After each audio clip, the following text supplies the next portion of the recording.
I want to introduce my. How much time do we have?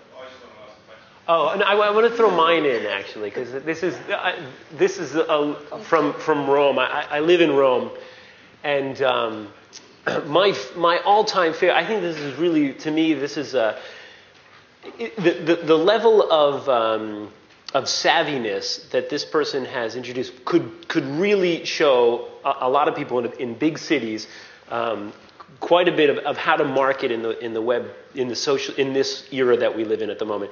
He's a farmer from Molise, and I don't know if anybody's familiar with the geography of Italy, but it's one of the most depressed zones in Italy.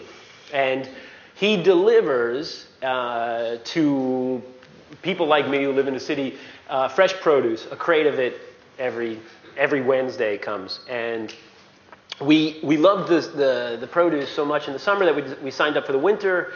And I had no idea, but what we get every Thursday during the winter was a crate of spinach.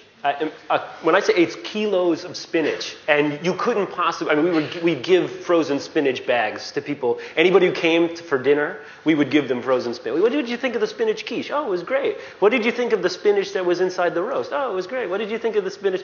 Great, here's more spinach for you. Everybody had spinach. But the moment that this became such a talking point around dinner conversations, around the people that amongst our friends and others. But the problem, of course, was there was too much spinach. I mean, no one could possibly eat all this spinach. So I got on the website to find out about what the next consegna, the next delivery was going to be, and he has already anticipated. He writes this big blog post about, I know there's a lot of complaints out there about spinach, but here are a series of recipes that come down from my grandmother that you can do. See, things I hadn't even thought of.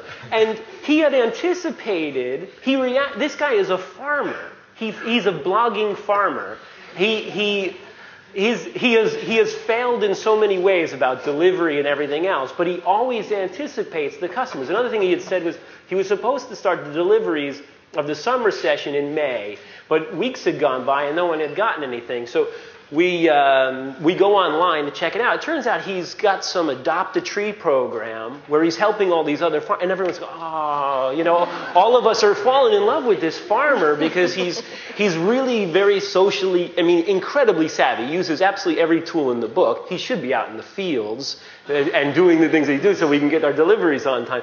But nonetheless, the affinity with this guy, and he can't deliver to enough people. So he now has other farmers that are starting to deliver their crates of spinach to a bunch of Romans and Milanese and on and on and on. And this element, because he's clearly thinking ahead. He's anticipating, all right, I'm sending a lot of spinach to people. I better come up with some recipes. Or I'm late on this consegna, so I need to give people the information that an explanation plus a little bit of background story on what's happening.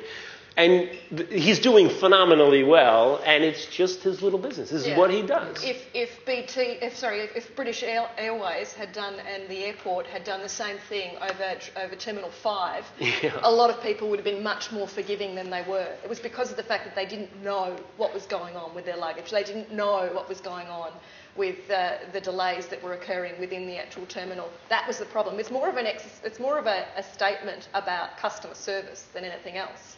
It's the fact that these technologies can support customer service better.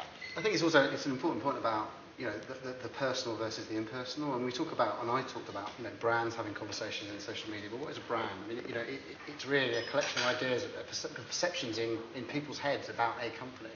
That's not a very personal thing. It's not someone you can have a conversation with.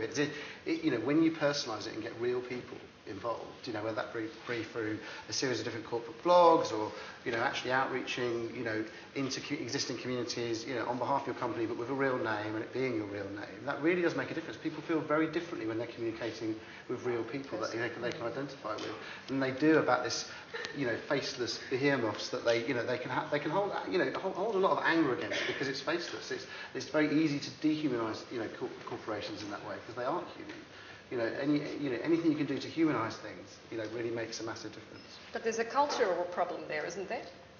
I mean, with BAA, that for companies, yes, there is. But that's the change they're going to have to make. But there are like regionally cultural problems in that there are some cultures that don't respond as well or are more cynical about personalisation than others? I think there are definitely cultural differences between the way people respond in social media and respond to companies, all of those other things. But I think as a general rule, people are people, and speaking to real people is different to speaking to a faceless thing.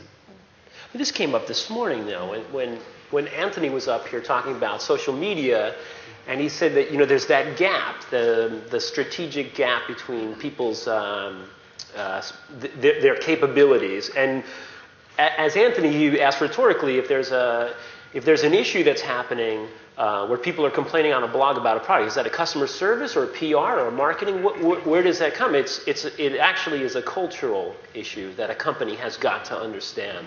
You can't hive that off, and that's your problem. I don't know how you feel. Yeah, there's a practice at Flickr that I think is really, really interesting. In order to get the lifetime pro account as an employee, as a staff member, you have to participate 8 hours a week in the various forums, and you have to be posting your photographs. You have to be very engaged in the product itself, and that way you get the people who are actually building the product are also customers of it, and they then become they want it to succeed, and so they have a vested interest that's a little bit different than someone who's kind of producing it for someone else. Mm-hmm.